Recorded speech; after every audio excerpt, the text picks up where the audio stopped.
महाराज की जय। श्री सद्गुरु महाराज की जय। अखंड मंडलाकारं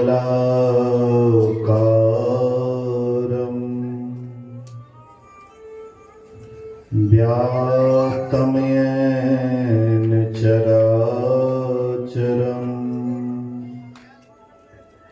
तत्पदं दर्शितं येन तस्मै श्री गुरुवे नमः। धन्य धन्य सतगुरु सुखद महिमा कहे न जाए। जो कछु कहो तुम्हारी कृपा मोते कछु न बसाए। सर्वत्र सर्वदा वर्तमान सद्गुरु महाराज जी के पावन चरणों में कोटि कोटि नमन। उपस्थित गुरुजन, धर्म प्रेमी सत्संगी बंधुओं, पूजनीय माताओं तथा भक्तिमती बहनों, त्रिदिवसीय संतमत सत्संग का आयोजन मथुरा ग्राम कहते हैं जी, मथुरा ग्राम में किया गया है। और किस अवसर पर किया गया है यह सबको मालूम है। श्राद्ध क्रिया के शुभ अवसर पर यह कार्यक्रम किया गया है। सबसे पहले हम आप समझें कि श्राद्ध क्रिया किसे कहते हैं। श्राद्ध क्रिया का साधारण अर्थ है श्रद्धा के साथ जो क्रिया की जाती है उसको श्राद्ध क्रिया कहते हैं। यहाँ पर जो भी काम हो रहा है बड़ी श्रद्धा के साथ हम आप कर रहे हैं। भंडारा भी बड़ी श्रद्धा के साथ कर रहे हैं। साथ साथ कल से ही यहाँ पर सत्संग हो रहा है श्रद्धा के साथ। तो श्रद्धा के साथ किए जाने वाले कर्म को श्राद्ध क्रिया कहते हैं। और ये श्राद्ध क्रिया से एक वेदांत ज्ञान मिलता है। वेदांत ज्ञान श्राद्ध क्रिया से मिलता है। वेदांत ज्ञान क्या मिलता है? तो यह शरीर में रहने वाला जो आत्मा था उसका नाश नहीं हुआ, शरीर का नाश हुआ। शरीर का नाश हुआ लेकिन आत्मा का नाश नहीं हुआ। अगर आत्मा का भी नाश हो जाता तो फिर ये जो खर्च हो रहा है ये फालतू का खर्च होता। लेकिन हम आपको बहुत पुरानी यह विश्वास है कि शरीर का नाश होता है, शरीर में रहने वाले का नहीं। जैसे एक उदाहरण लीजिए, किसी का अगर उंगली कट जाता है तो हम आप क्या कहते हैं? कहते मेरा उंगली कट गया। लेकिन कभी किसी के मुंह से आप नहीं सुनिएगा कि मैं कट गया। कभी कहते हैं कि मैं कट गया। इसका मतलब है कि मैं उंगली नहीं हूं। अगर मैं उंगली होता तो कहता कि मैं कट गया। मेरा पैर कट जाता है, क्या कहते हैं? मेरा पैर कट गया। लेकिन ऐसा नहीं कहते हैं कि मैं कट गया। किसी का आंख में मोतियाबिंद की बीमारी हो जाती है तो वे क्या कहते हैं? मेरे आंख में मोतियाबिंद की बीमारी हो गई है।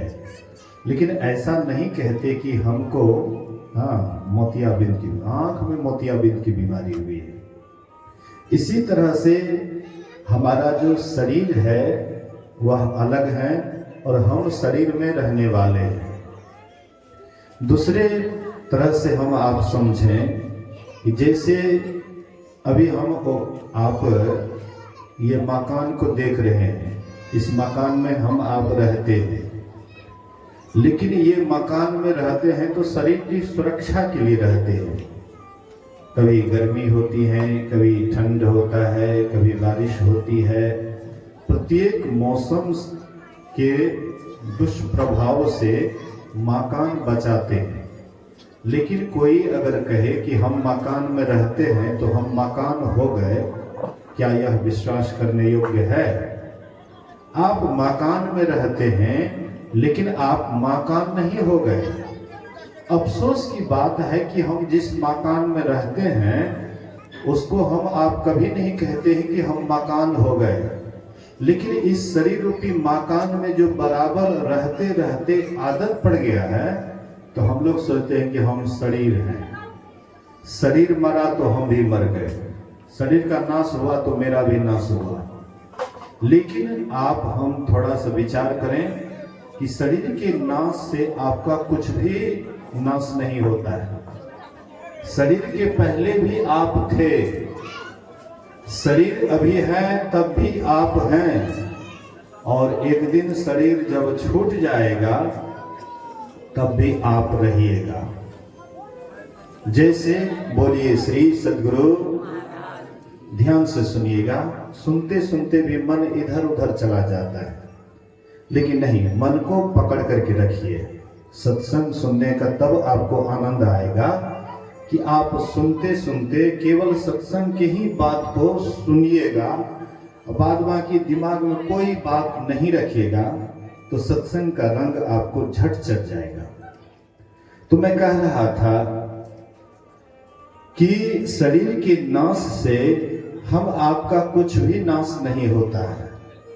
जैसे एक उदाहरण लीजिए कि हम आप गेहूं का फसल, अभी गेहूं का बीज बोए हैं, गेहूं का बीज बोए हैं, तो गेहूं के बीज जब आपके खेत में अंकुर होता है, गेहूं के बीज का अंकुर होता है, तो हम आप क्या कहते हैं जानते हैं? कहते हैं कोई मवेशी अगर उस होकर के जा रहा है, कहता है अरे दिखाई नहीं देता है, हैं? गेहूं है और उस होकर के तुम अपना मवेशी ले जा रहे हो। गेहूं अभी वहां पर थोड़े है, गेहूं तो खेत में जा करके सड़ गया, सड़ करके अपना अस्तित्व समाप्त उसका हो गया। उसके बाद उससे अंकुर हुआ, अभी अंकुर है तो सड़ गया। जो गेहूं था वह सड़ गया, केवल अंकुर है, उससे वृक्ष बना, बड़ा होता है।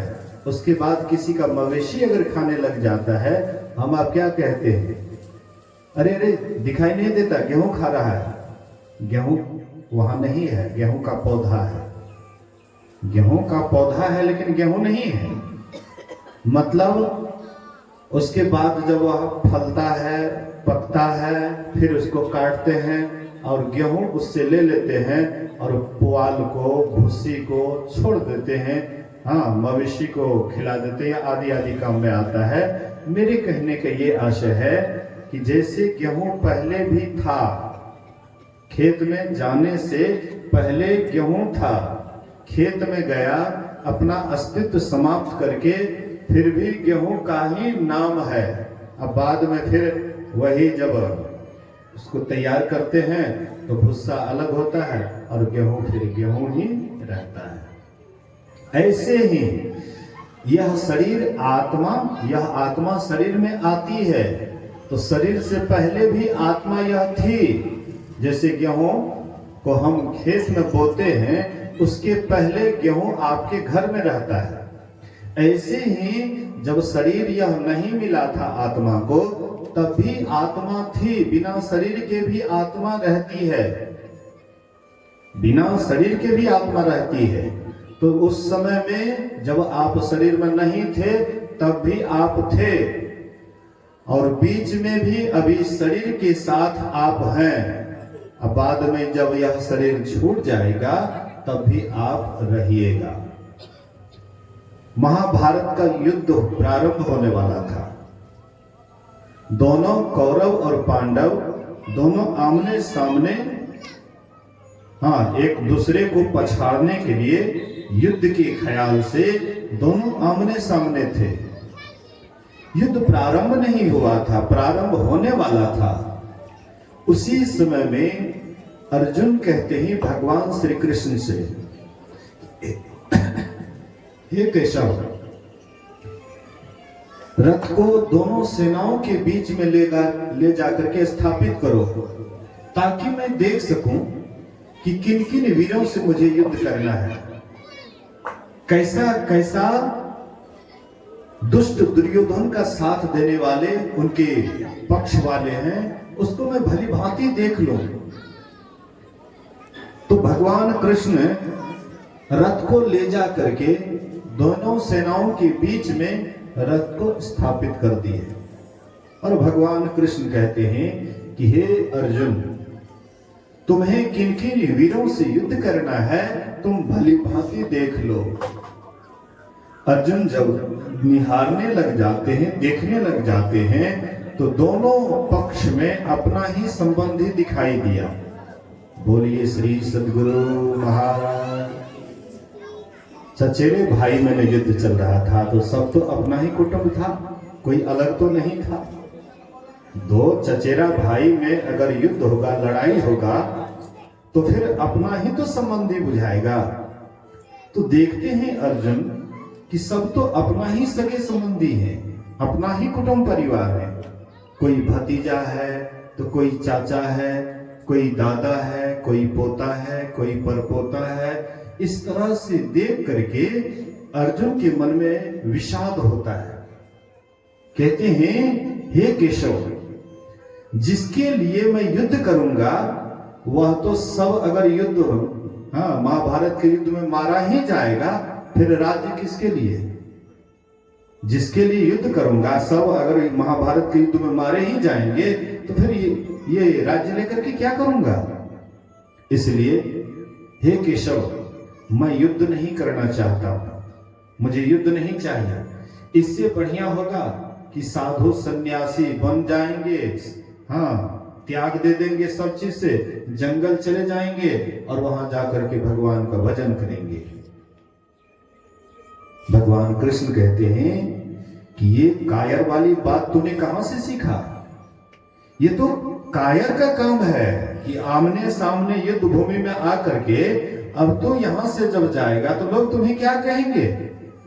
क्या तुम्हारे तीनों लोक में अपजस नहीं फैलेगा? न फैलेगा। आमने सामने आ गया है, सारा युद्ध, सारी व्यवस्था हो गई है कि युद्ध अब होना ही निश्चित हो गया है और सब आमने सामने, अब युद्ध होगा, तब युद्ध होगा। और उस समय में अर्जुन कहते हैं कि मुझे युद्ध नहीं करना है, मुझे सन्यासी बनना है। बोले कि तब तो तुम भगोड़ा में नाम तुम्हारा हो जाएगा कि युद्ध भूमि से भाग करके कायर कहीं का, तुम तीनों लोक में अपजस पाओगे। भगवान कृष्ण कहते हैं तुमको तीनों लोक में, एक लोक नहीं तीनों लोक में अपजस होगा कि तुम कायर था, युद्ध भूमि छोड़ करके भाग गया। इससे बढ़िया तो एक चुल्लू भर पानी में मर जाओ तो बढ़िया है, लेकिन ये अपजस तुम्हारे लिए बहुत बड़ा हो जाएगा। तो भगवान कहते हैं हे अर्जुन, तुम किसको मारोगे और कौन तुम्हें मारेगा? यहीं से अध्यात्म ज्ञान शुरू होता है। बोलिए श्री सद्गुरु। बहुत गूढ़ ज्ञान भगवान कृष्ण अर्जुन को दिए। बोले कि हे पार्थ, तुम किसको मारोगे और कौन तुझे मारेगा? आत्मा को न तो कोई शस्त्र छेद सकता है, कोई अस्त्र शस्त्र आत्मा को छेद नहीं सकता है। हवा इसको सुखा नहीं सकती है, पानी इसको गिला नहीं कर सकता है, अग्नि इसको जला नहीं सकती है। ये तो अजर है, अमर है, अविनाशी है। इसलिए तुम क्या सोचते हो कि हम मारेंगे? तुम कौन हो मारने वाले? तुम में क्या बल है? तुम्हें क्या शक्ति है? तुम्हें कौन सा शक्ति है? तुम क्या कर सकते हो? हम लोग कोई भी कर्म करते हैं ना, मन में होता है कि हम ही कर रहे हैं। अगर हम नहीं होते तो ये काम नहीं होता। एक बार इंद्र के मन में ऐसे ही अहंकार हो जाता है कि हमने दानवों का वध किया, हमने दानव का वध किया। बहुत अपना प्रशंसा अपने से कर रहे थे, लेकिन गंगा मैया को लगा कि इंद्र को, सब देवता को अहंकार हो गया कि देवासुर संग्राम में हम लोग जीत गए, हम बहुत बड़े हैं। हाँ, तो जब अहंकार आता है तो भगवान की भक्ति छूटने लग जाता है। तो देखते हैं कि ये सब कुछ छोड़ छाड़ करके एकदम अपना अपना बड़ाई कर रहा है। तो गंगा मैया गई और एक साधारण भीलनी का वेश बना करके बकरी ले लेती है साथ में, और कुछ बकरी के खाने के लिए घास भी ले लेती है, और जाती है इंद्रलोक और कहती है कि ये सब सारी व्यवस्था कहाँ कैसे हो रहा है। बोले कि अरे हम लोगों का विजय हुआ है, हम लोग दानवों को पछाड़ दिए, हम लोग थे इसीलिए दानव को पछाड़ दिए। अगर हम लोग नहीं होते तो दानव कभी भी हारता नहीं। तो गंगा मैया कहती है कि हाँ, तुम लोग तो बड़े शक्तिशाली हो। पवन देव से कहते हैं कि थोड़ा सा ही तिनका को तुम अपने हवा से उड़ा दो। काफी कोशिश किए, लेकिन एक तिनका को नहीं उड़ा सके। अग्निदेव आए, उनसे बोले कि तुम इस तिनका को जला दो, तुम तो अग्निदेव हो ना, सब कुछ को जलाते हो, ये तिनका को जला दो, लेकिन वे भी नहीं जला पाए। इंद्र आए, इंद्र से बोले कि ये तिनका को तुम उठाओ। इंद्र पूरा दम लगा दिए, एक तिनका नहीं उठा। अंत में बोले कि तू कौन है मां, तू कौन है, तू कोई साधारण नहीं है। बोले कि देखो, तुम्हारे अंदर जो अहंकार हो गया था, मैं वही अहंकार को दूर करने के लिए आई हूं, गंगा मां हूं, मैं गंगा मां हूं, तुम्हारे अहंकार को दूर करने के लिए आया। कहने का मतलब है, हम जो भी कर्म करते हैं तो अहंकार हो जाता है कि हम ही कर रहे हैं। यही अहंकार का कारण होता है कि हम भवसागर में डूबने लग जाते हैं, कोई नहीं बचा पाता है। तो भगवान कृष्ण कहते हैं, अर्जुन तुम कर्म करने के निमित्त मात्र हो, तुम क्या करोगे? अरे मैं ही सब कुछ कर रहा हूं, तुमको एक माध्यम बनाया हूं, तुम एक माध्यम हो। हम आप ही संसार में एक माध्यम है। हम लोग बाल बच्चा को पैदा करते हैं, उसका लालन पालन करते हैं, मेहनत करते हैं, घर मकान बनाते हैं, हम आप माध्यम हैं। हम लोग सोचते हैं कि हम ही तो कर रहे हैं, नहीं हम करेंगे तो शायद ये सब काम खत्म हो जाएगा, ये काम नहीं चलेगा। लेकिन आप थोड़ा याद कीजिए, आप जब नहीं थे तब भी संसार का काम चल रहा था, अभी आप हैं तब भी संसार का काम अभी भी चल रहा है। आप नहीं रहिएगा तो संसार का काम रुक जाएगा। आज तक रुका है? नहीं रुका, लेकिन अहंकार तो हो जाता है। इसलिए अर्जुन कहते हैं कि मैं ऐसा नहीं करूंगा, मैं वैसा नहीं करूंगा। बोले कि तू कौन करने वाला है, तू क्या करेगा? कर्तापन का अहंकार त्याग करके तू एक माध्यम है, इसलिए तुम युद्ध कर, तुम युद्ध करो, धनुष उठाओ। हे अर्जुन, मैं जो तुम्हें ये आत्मा का ज्ञान दे रहा हूं, ये आत्मा का ज्ञान सबसे पहले मैंने सूर्य को दिया। सूर्य अपने पुत्र मनु को दिया, मनु अपने पुत्र इक्ष्वाकु को दिया, और इस तरह से राजर्षि के परंपरा में यह धीरे धीरे ज्ञान लुप्त हो गया। मैं तुम्हें वही ज्ञान दे रहा हूं जो मैंने पहले सूर्य को दिया था। अर्जुन कहते हैं कि हम आपका जन्म अर्वाचीन काल, और सूर्य कहां प्राचीन काल, कब से सूर्य है? हम आप तो बहुत हाल फिलहाल में आए हैं, तो आप कैसे सूर्य को ज्ञान दे दिए? भगवान कृष्ण कहते, तू नहीं जानता है, मैं जानता हूं, मैं जानता हूं। कभी ऐसा समय नहीं था जबकि तुम और हम नहीं थे, अभी भी तुम और हम हैं, और बाद में भी तुम और हम रहेंगे। तुम्हारा हमारा नाश नहीं होता है, नाश होता है शरीर का। शरीर का नाश होता है। देखिए, कहने का मतलब है, अभी हम लोग छोटी छोटी बात में क्यों डर जाते हैं? अभी हम लोग छोटे छोटे बात में क्यों झूठ बोल जाते हैं? क्यों चोरी कर लेते हैं? क्यों नशा हिंसा कर लेते हैं? क्यों व्यभिचार कर लेते हैं? क्यों उल्टा पुल्टा कर्म कर लेते हैं? हम आप कर्तापन का भाव आ जाता है कि हम ही कर रहे हैं, अहंकार से फूले नहीं समाते हैं। इसलिए महापुरुष कहते हैं, इससे ऊपर उठो। हम आप रामचरितमानस का पाठ करते हैं, लेकिन रामचरितमानस का लोग पाठ करते हैं लेकिन गूढ़ रहस्य को समझ नहीं पाते। रामचरितमानस को लोग कथा का एक ग्रंथ मानते हैं कि एक कथा है, राम जी का जन्म हुआ, राम जी का लीला हुआ है, सीता से विवाह हुआ, राक्षसों का वध किया, फिर अयोध्या में आकर के 11,000 वर्ष तक राज्य किया। केवल कथा का हम इसको ग्रंथ मानते हैं, लेकिन गीता में, श्रीमद् भागवत गीता में निचोड़ ज्ञान है। मैं आपको ये नहीं कहता हूं कि रामचरितमानस का पाठ मत कीजिए, उसको पढ़िए, लेकिन उसके गुण रहस्य को भी समझिए, और साथ साथ भगवान कृष्ण के मुख से निकला हुआ गीता ज्ञान को भी पढ़िए। बहुत मूल बात है उसमें, इधर उधर की बात नहीं है, बहुत मूल बात है। उसको पढ़ करके, श्लोक नहीं पढ़ पाते हैं, संस्कृत को नहीं पढ़ पाते हैं, उसका अर्थ दिया है उसी को पढ़िए, उसको थोड़ा सा गहराई से चिंतन कीजिए। किसी कवि ने कहा कि लोग भागवत गीता का पाठ करते हैं, केवल पाठ ही करते हैं, लेकिन अपने जीवन में आत्मसात नहीं कर पाते हैं।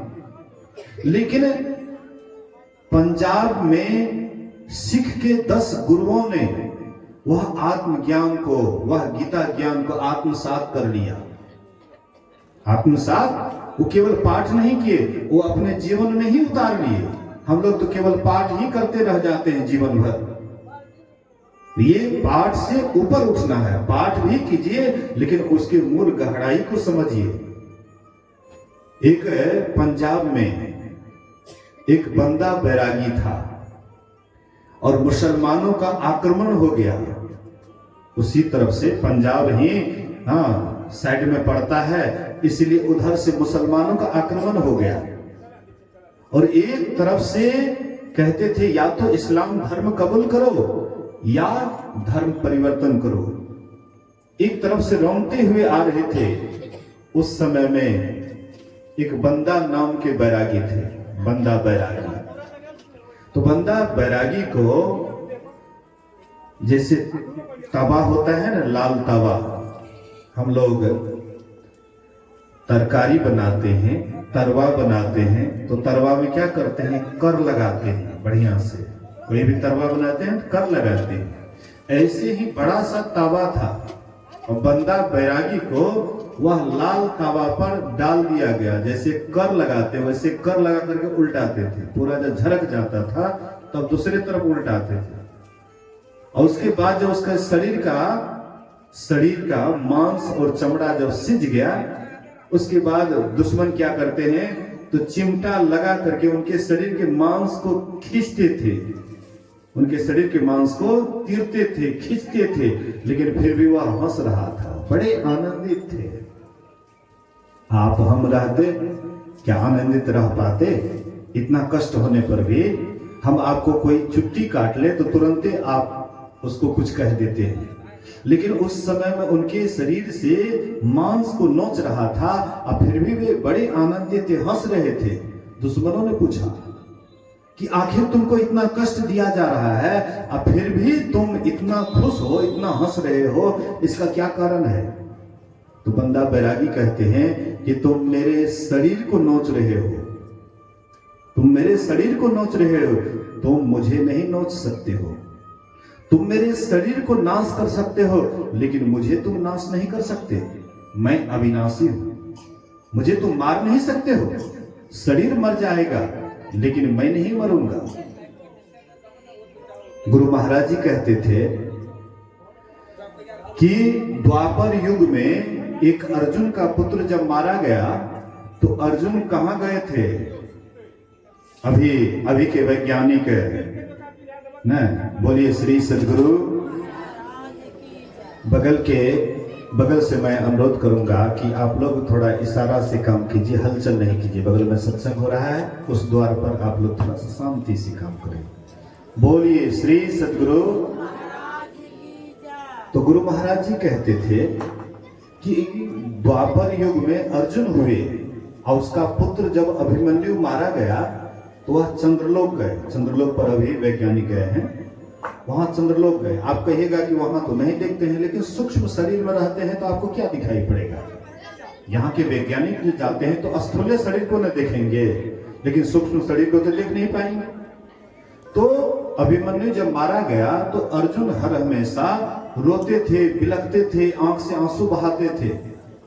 भगवान कृष्ण कहते थे कि क्यों इतना रोते हो? बोले कि मेरा पुत्र मारा गया, मेरा बेटा मारा गया, इकलौता बेटा था, बड़ा उससे प्रेम था, बहुत स्नेह था, बहुत प्रेम था। भगवान कृष्ण बहुत समझाए, नहीं समझा। कहते एक बार मैं अपने पुत्र से भेंट करना चाहता हूं, एक बार हमको करा दीजिए। बहुत अनुनय विनय किए तो भगवान कृष्ण उसको ले गए। अभी तो वैज्ञानिक कोई यंत्र के द्वारा वहां पहुंचते हैं, लेकिन उस समय में ये लोग ऐसे ही स्वशरीर गए।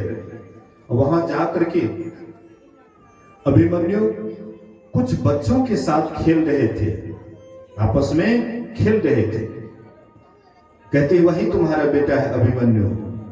अर्जुन गए, भर पांच उसको पकड़े और अभिमन्यु इतना जोर से झटका मारे कि अर्जुन गिर जाता है धरती पर, दो चार पलटा हो गया। और वह अभिमन्यु कहता है कि तुम मेरा कई बार बेटा बना, मैं तुम्हारा कभी पीछा नहीं किया, तुम्हारा पीछा कभी नहीं किया, लेकिन तुम मेरा पीछा यहां तक आ गया। मैं तुम्हारा एक बार बेटा बना, लेकिन तुम मेरा कई बार बेटा बना। देखिए, तो गुरु महाराज कहते थे कि द्वापर युग में अर्जुन को कितना बेटा के प्रति मोह था कि बेटा को खोजते खोजते चंद्रलोक चला गया। लेकिन इस कलयुग में, इस कली काल में गुरु गोविंद सिंह हुए। बोलिए श्री सद्गुरु। 10वां गुरु, सिख संप्रदाय में 10वां गुरु गुरु गोविंद सिंह हुए।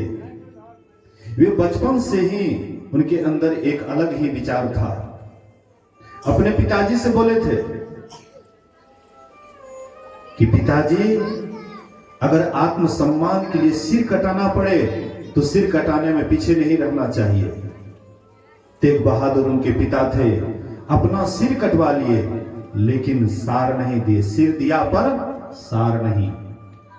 वही गुरु गोविंद सिंह देखे कि अभी देश पर संकट है, विपत्ति है, एक तरफ से मुसलमान रोंगते जा रहा है, तब वे संत होते हुए भी तलवार उठाए और उसके दो बेटे को दीवार में चुना दिए, लेकिन एक बार भी वे बेटे के लिए आंख से आंसू नहीं निकाले। अब सोचिए, द्वापर युग में अर्जुन बेटा के प्रति कितना मोह कि उसका पीछा करते करते वहां तक चला गया। लेकिन इस कलिकाल में गुरु गोविंद सिंह कैसे महापुरुष थे कि उसका बेटा उनके सामने में दीवार में चुनाया गया, लेकिन एक बार भी आंख से आंसू नहीं बहा।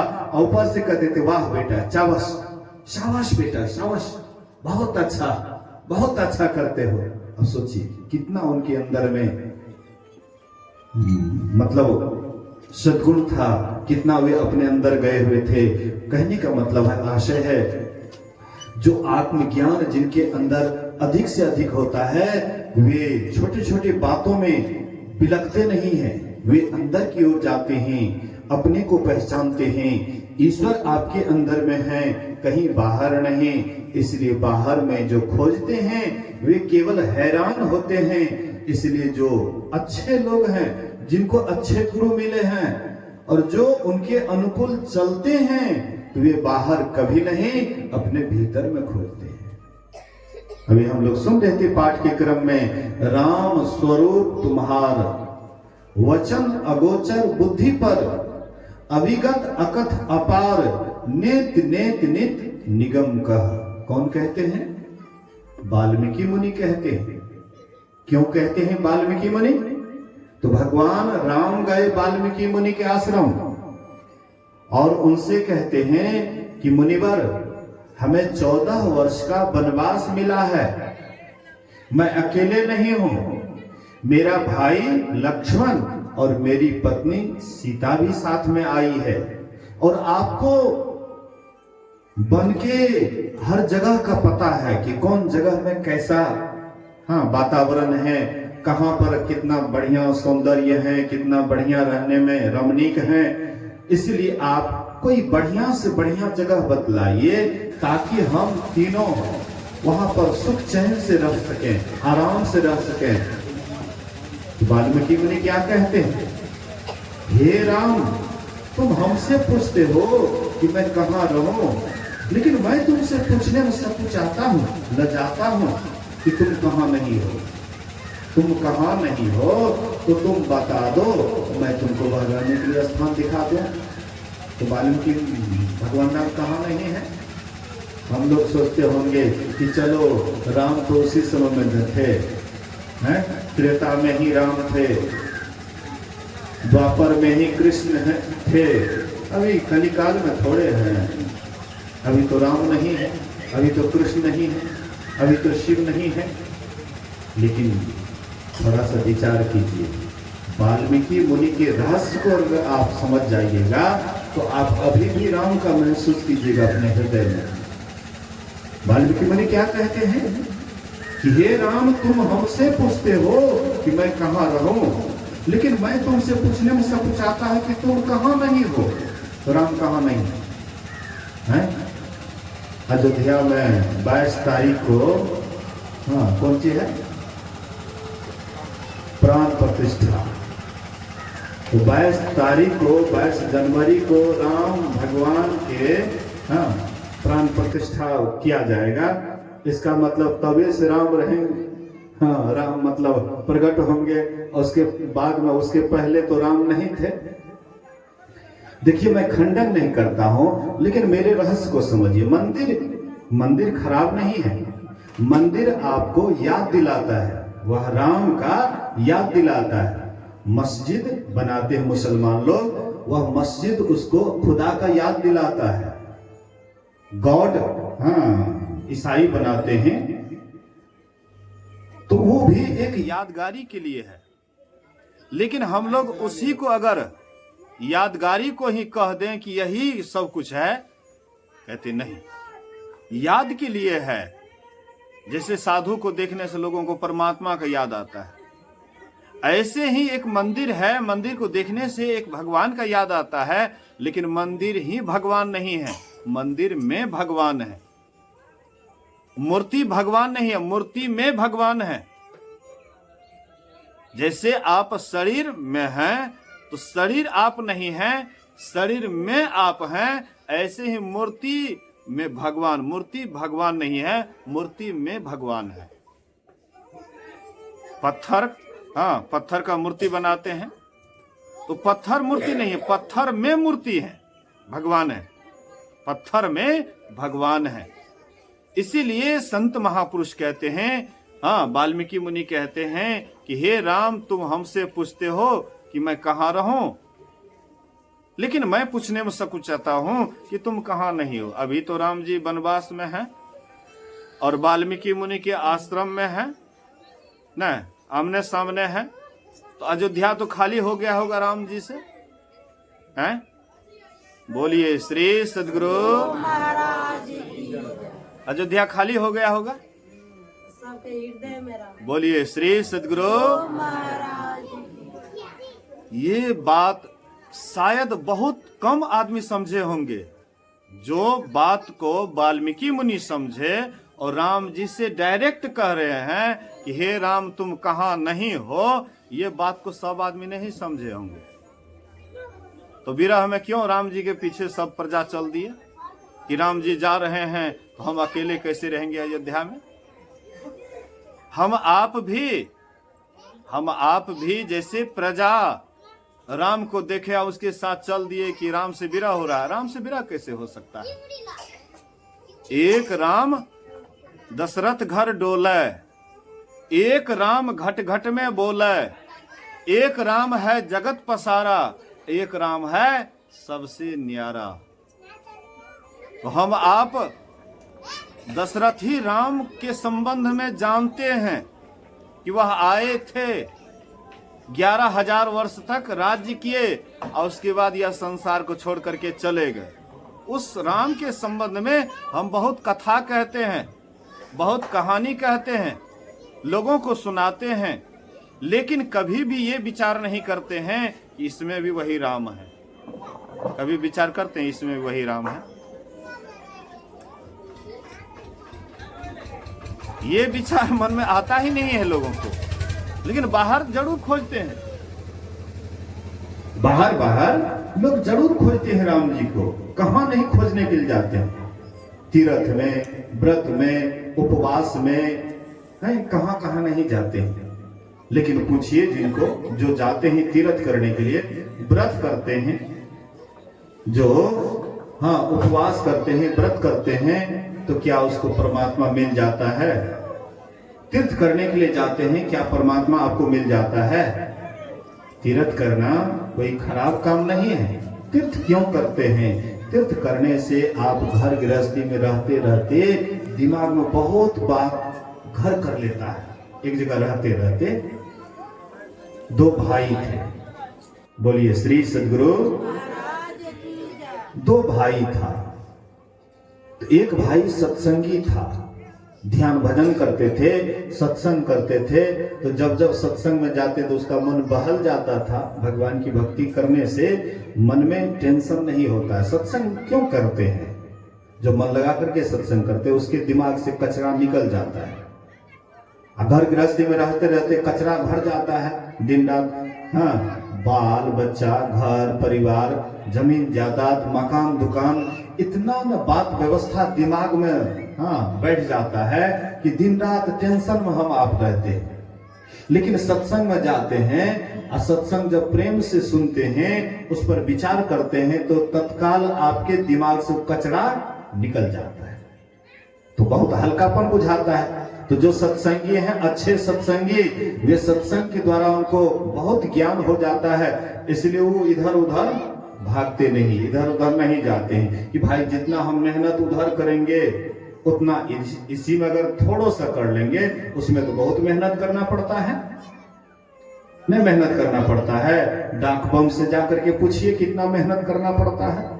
सुल्तानगंज में पानी भरता है, वहां से कितना मेहनत करके दौड़ते हुए, कितने को बुखार लग जाता है, कितने को माथा दर्द होता है। भले ही आपकी इच्छा है कि हम शिव जी के पास जा रहे हैं, आपकी श्रद्धा है, लेकिन मेहनत कितना होता है आपने कभी विचार किया?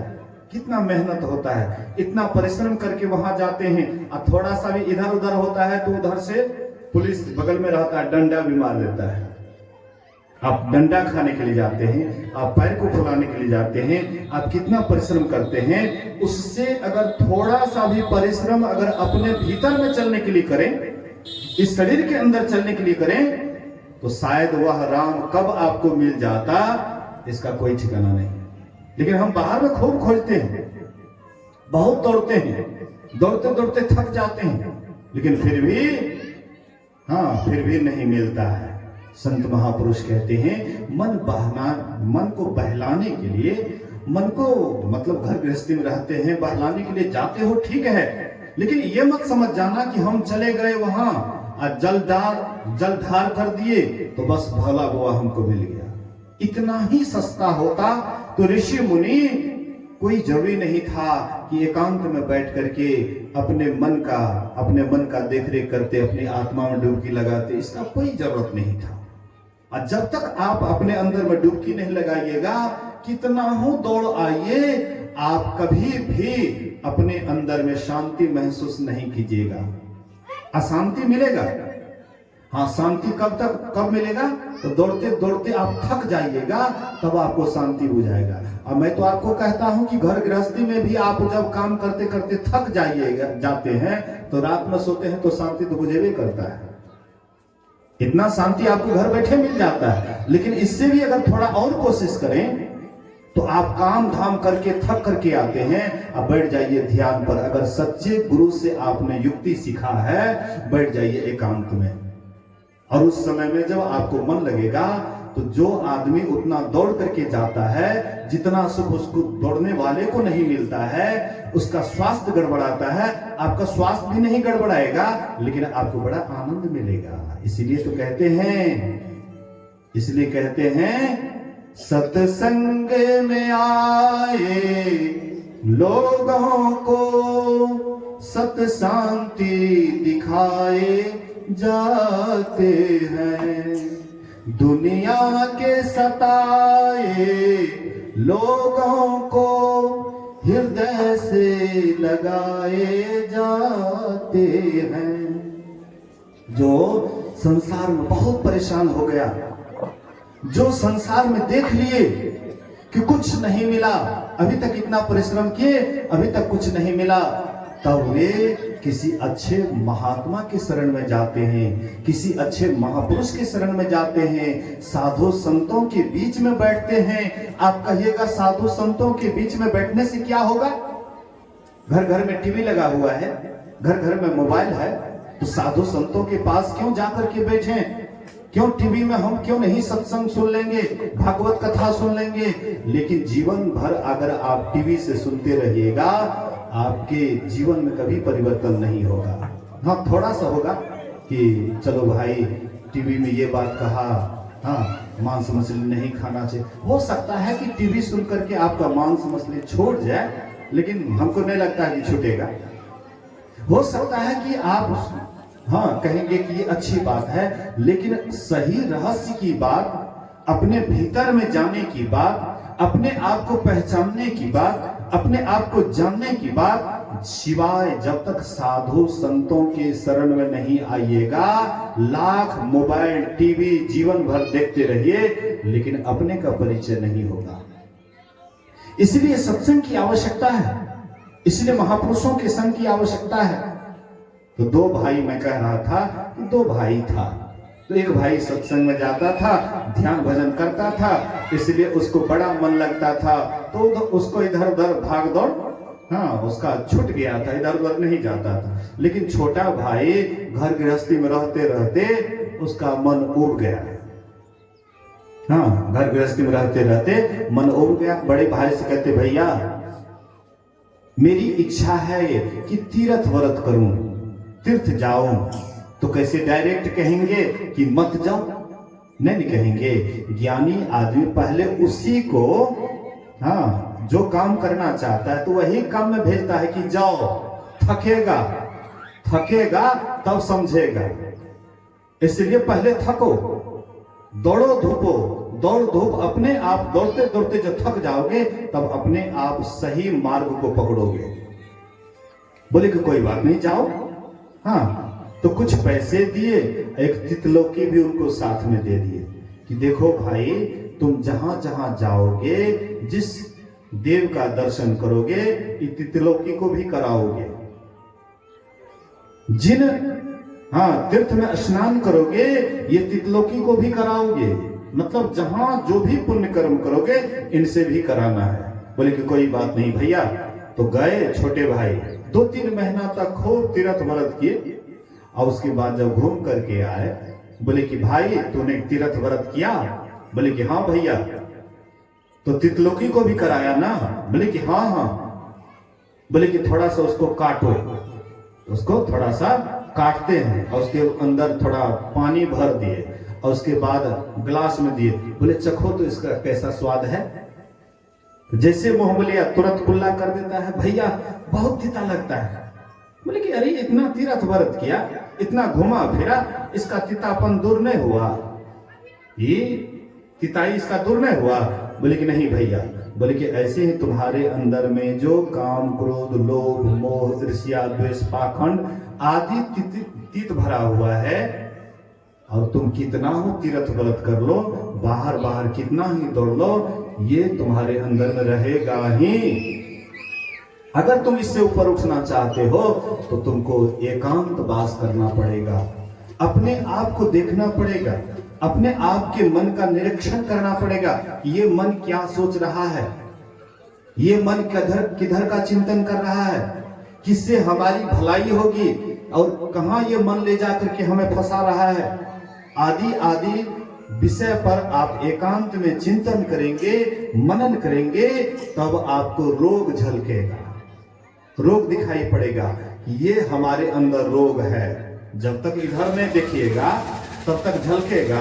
तीर्थ व्रत जाते हैं, देव मूर्ति का दर्शन करते हैं तो उधर देखते हैं, वो मूर्ति है, वो देवता है, वो भगवान है, वो ये है, वो है, उधर देखते हैं। लेकिन अपने को कभी देखते हैं इधर?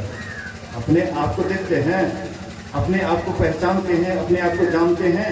पूरा जीवन बीत जाता है दौड़ते धूपते, लेकिन अपने का परिचय कभी नहीं कर पाते हैं। संत महात्मा सत्संग में आपको अपना ही परिचय दिलवाता है कि तुम कौन हो, तुम कहाँ से आए हो, तुमको जाना कहाँ है। जाना कहाँ है? कहीं नहीं जाना है, अपने अंदर जाना है। और जाने के लिए तो हम लोग रोज रोज जाते हैं अपने अंदर न। जब हम लोग खा पी करके रात में सोते हैं तो कहाँ जाते हैं? बाहर में टहलने के लिए हैं, बाहर में टहलते हैं। रात में जब सोते हैं अपने अंदर में ही तो जाते हैं। क्या आप अंदर में जाते हैं? क्या आपको नींद में जो सुख मिलता है, क्या संसार के पूरे संसार का जितना सुख है क्या नींद के बराबर हो सकता है? एक पलड़ा पर नींद के सुख को रख दीजिए और दूसरे पलड़ा पर संसार के सभी सुख को रख दीजिए। कौन सा पलड़ा भारी होगा? बोलिए बोलिए श्री सद्गुरु, कौन पलड़ा भारी होगा? नींद वाला, नींद वाला पल्ला भारी होगा। महर्षि साई स्वामी जी महाराज कहा करते थे कि दुनिया भर के सुख को एक तराजू के पल्ले पर रख दो और नींद के सुख को दूसरे तराजू के पल्ले पर रख दो। पूरा दुनिया का सुख मिलकर के भी नींद के सुख के बराबर नहीं हो सकता है। आपको 2, 4, 5 रोज अगर नींद नहीं आती है तब आप अपने से पूछिएगा क्या हाल है। आपको लगेगा कि कहीं हम पागल न हो जाए, कहीं हमारा दिमाग भ्रष्ट न हो जाए। आप बिल्कुल चिंतित होने लग जाते हैं, टेंशन हो जाते हैं कि नींद क्यों नहीं आ रही है। अब थोड़ा सा विचार कीजिए, आपको अपने अंदर में ही सुख है लेकिन आप बाहर में सुख ढूंढ रहे हैं। इसलिए हम अंदर जाते हैं, नींद में जाते हैं, बड़ा चैन मिलता है, बड़ा सुख मिलता है, लेकिन एक अवगुण है नींद में। बोलिए श्री सद्गुरु, एक अवगुण है नींद में। कहिएगा कौन अवगुण? तो आप नींद में जाते हैं तो बेहोश हो जाते हैं, होश में नहीं रहते होश में। आप सोए हुए हैं, आपके यहाँ डकैत आ गया, चोर आ गया, बदमाश आ गया, क्या आपको मालूम होता है? आप अचेत हो जाते हैं, सचेत नहीं रहते हैं, अचेत हो जाते हैं। लेकिन संत महात्मा कहते ध्यान में सचेत रहते हैं और सुख जो मिलता है उसको हम प्रत्यक्ष में उसको अनुभव करते हैं। नींद में तो अनुभव नहीं करते हैं, नींद में चले जाते हैं तो कोई होश हवास नहीं रहता है। आप नींद में गए, होश हवास खो दिए, हाँ चले गए नींद में, और जब जगते हैं तब कहते आहा आज हमने बड़ा सुख से सोया, बड़ा सुख लगा। हाँ, तो ये महसूस कौन किया? आपकी इंद्रियां थी वहां, चित्त आपके साथ था, चित्त महसूस किया कि हमने बड़ा आराम से सोया है। जगते हैं तो फिर वही टेंशन, वही काम, वही क्रोध, वही लोभ, वही मोह, वही ईर्ष्या, द्वेष, पाखंड, इस सब माथे पर बैठ जाता है। जैसे तालाब में जब भैंस जाती है, महिष जाती है, तो तालाब में जाने के बाद उसमें बहुत हावड़ होते हैं, हावड़ होता है। तो जैसे भैंस पानी में जाती है, डुबकी लगाती है और उसके बाद उसके माथे पर बहुत हावड़ बैठ जाता है। जब हावड़ काटता है तो भैंस क्या करती है? अपने सिर को नीचे कर लेती है, पानी में डुबा लेती है, लेकिन कब तक डुबा करके रखेगी? फिर दम औनाता है, फिर वह अपना माथा को ऊपर करती है, फिर हावड़ बढ़ जाता है। ऐसे हम आप जब नींद में जाते हैं तो काम क्रोध आदि विकार रूपी हावड़ वो ऊपर में तैरते रहता है, काम क्रोध लोभ मोह ये ऊपर में तैरते रहता है। और जैसे आप जगते हैं फिर माथा पर सवार, फिर माथा पर वही चिंता, वही टेंशन, वही परेशानी, वही दुख। महापुरुष कहते इसको मिटा सकते हो जैसे हावड़ का दवाई। बोलिए श्री सद्गुरु। जिस मवेशी को हावड़ लगता है क्या करते हैं, मेडिकल से बुटेक्स ले आते हैं, पानी में दे करके छिड़काव करते हैं, तो क्या होता है, हावड़ मर जाता है। गाय परेशान हो रही है, धीरे धीरे घाव हो जाता है, विशेष हावड़ काटने पर हाँ गाय के शरीर पर घाव हो जाता है। आपको मतलब बहुत लगता है कि आहा गाय को बहुत परेशानी है, तो हावड़ की दवाई ले आते हैं, बुटेक्स ले आते हैं, तो उसका छिड़काव करते हैं, तो आपकी गाय बिल्कुल ठीक हो जाती है, घाव भी ठीक होने लग जाता है, हावड़ मर जाता है। ऐसे ही आपके अंदर भी जो हावड़ है, जो जन्म जन्म से आपको काटते आ रहा है, और हम आप सोचते हैं कि ये हावड़ ऐसे ही हाँ नींद में जाने के बाद खत्म हो जाएगा, लेकिन ये खत्म होता नहीं है। इसलिए महापुरुष ध्यान करने के लिए इसलिए बतलाते हैं, ये हावड़ से तुम अगर बचना चाहते हो या समाप्त करना चाहते हो, तो तुमको क्या करना पड़ेगा, ध्यान करना पड़ेगा। एकांत में बैठ करके अपने आप को देखना पड़ेगा कि हम कौन हैं।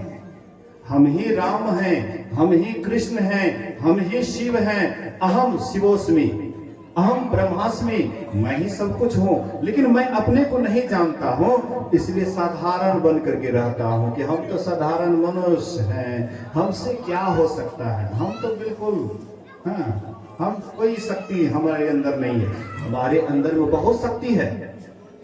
लक्ष्मण कहे थे जब परशुराम, जब क्या कहते हैं, जनक जी के सभा में कोई राजा महाराजा धनुष नहीं उठा सके, सबके सब जब हार करके बैठ गए, तब जनक जी कोसने लगे कि काश मैं जानता ये पृथ्वी वीरों से खाली है, तो मैं ऐसा प्रण नहीं करता, क्योंकि मेरी बेटी सीता कुंवारी रह जाएगी। सब राजा महाराजा हार गए, तो अब सीता से विवाह कौन करेंगे। जब कोसने लगे तो लक्ष्मण जी दिल मिला करके खड़े हो गए, कहते हैं राजा जनक सुन लो, सूर्यवंशी के रहते हुए तुम इस तरह से नहीं बोल सकते हो। अरे ये शिव का धनुष क्या है, अगर मैं चाहूं पूरे पृथ्वी को फुटबॉल की तरह आकाश में फेंक सकता हूं, और ये धनुष क्या है। मतलब लक्ष्मण जी अपना परिचय दिए कि मनुष्य सब कुछ कर सकता है, मनुष्य क्या नहीं कर सकता है। मनुष्य के अंदर वही राम तो बैठा हुआ है, दूसरा राम कहां से है, एक ही तो राम है। वही राम हाँ कभी दशरथ का बेटा बन जाता है, और वही राम घट घट में बोलता है, और वही राम जगत को पसार दिया है, सबके अंदर में वही राम घुसा हुआ है, और वही राम सबसे न्यारा है। इसीलिए संतों के पास जाइएगा तो वह राम का सही परिचय पाइएगा। अब मनमाना चलिएगा कि नए सत्संग में काहे जाएंगे, तो बस ऐसे ही आप हाँ संसार में रहिए, जन्म मरण के चक्कर में रहिए, और जानते हैं कि इसमें रहने से आपको कितनी परेशानी होती है, कितना दुख होता है। ये तो हम आप स्वयं अनुभव करते हैं, ये संसार में कितना आपको सुख होता है, कितना दुख होता है। हिसाब किताब लगाइएगा ना बचपन से लेकर के अभी तक, तो आपके जीवन में सुख से कई गुना दुख मिला होगा। हम आप थोड़ा सा सुख के लिए जीवन भर धन कमाने में जीवन को लगा देते हैं, लेकिन अंत में धन मिल जाता है तो क्या मिल जाता है, सुख मिल जाता है। जाकर पूछिए जिसको धन है, सुखी हो गया है। इसीलिए ध्यान में सुख है, लेकिन ध्यान के लिए अंदर चलना पड़ेगा, सही गुरु से सदयुक्ति जाननी पड़ेगी, अपने अंदर चलिएगा तो वह राम का पता लगेगा। गुरु महाराज कहते हैं निज तन में खोज सज्जन, बाहर न खोजना, अपने ही घट में हरि है, अपने में खोजना। कैसे खोजोगे, तो दो नैन नजर जोड़ के एक नौक बना के अंतर में देख सुन सुन, अंतर में खोजना। यही है संतों की विधि, परमात्मा को जानने की विधि, अपने आप को पहचानने की विधि। अब बाद बाकी और जो विधि है वह किसी तरह से परमात्मा की तरफ मन लगाने के लिए है, लेकिन अपने आप का परिचय के लिए तो आपको अपने अंदर ही चलना पड़ेगा। तो कहने के लिए तो बहुत बात है, लेकिन समय 5:06 हो गया है। संध्या बंदन का भी हाँ वह भी होगा, आगे भी और कार्यक्रम होगा, और कल का भी कार्यक्रम है। और कैसे क्या है तो यहाँ के जो अस्थाई सत्संगी हैं आप लोगों को उनकी जानकारी देंगे। बोलिए प्रेम से श्री सद्गुरु महाराज की जय।